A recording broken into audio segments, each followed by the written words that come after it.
The living failures are easily the easiest boss in terms of the Bloodborne DLC. They do hit a little hard though, so you should be careful of that. Otherwise, all I'd really worry about is just having the executioner set, maybe the top hat. Right about here, you want to be very careful, because those will explode. And then on top of that, that's the first time ever where he spun that fast. He's not supposed to spin that fast, but you know, you want to kill him. And then there's that enemy down there you want to be very careful of. I'd highly recommend you have some Molotov cocktails and oil urns, because this boss is pretty slow. And you just want to roll on down. You will guaranteed take a bit of damage, but it's not that bad. Sometimes that guy actually hops on down with you. And then you just want to open this door. And then enter the fight. I'd highly recommend bolt paper or fire paper. You want to get into the fight as soon as possible, because the longer you take, the more of these guys are going to show up. As you can see, a second one showed up. When they're using magic, you just want to get behind, and you can get a great backstab. And you can even get a backstab a second time, or not. I guess that was a little bad.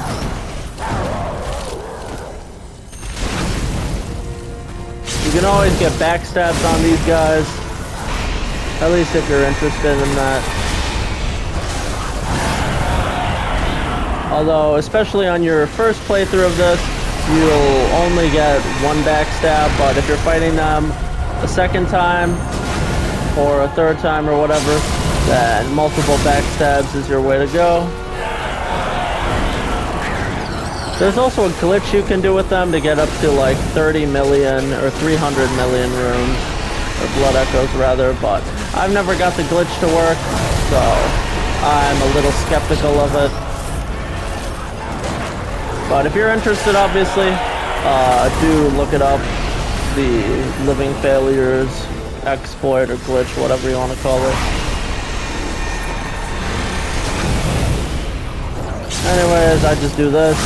If you want, you could also do the Ludwig poking strategy or the Hunter's Axe strategy. You can also parry these guys very easily because they have very easy to read attacks.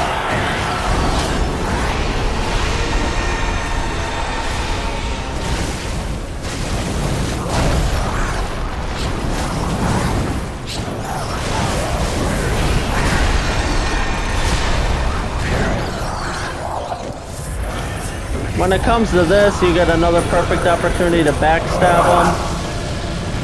But at the same time, those stars are going to be coming out. If you get a good enemy to hit, then you can backstab them. Like if you get a good enemy that's in your protected area, obviously just hide behind this sort of sunflower in order to avoid that. And then if there's an enemy here, that's perfect opportunity for you to absolutely demolish him. Wow, I literally hopped right into that. That's pretty funny. Either way, you only get 4 of them at a time, so it's not all that hard.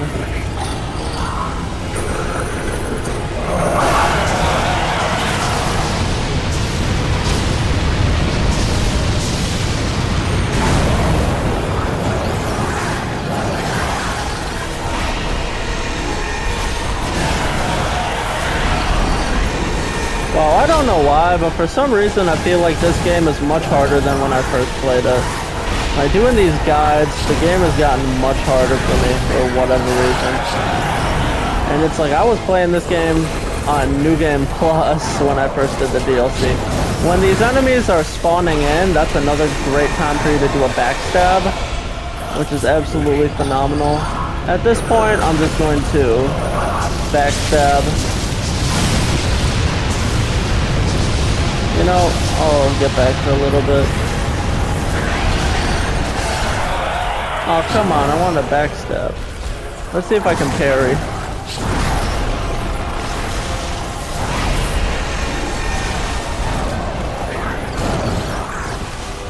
Nah, alright, I guess not.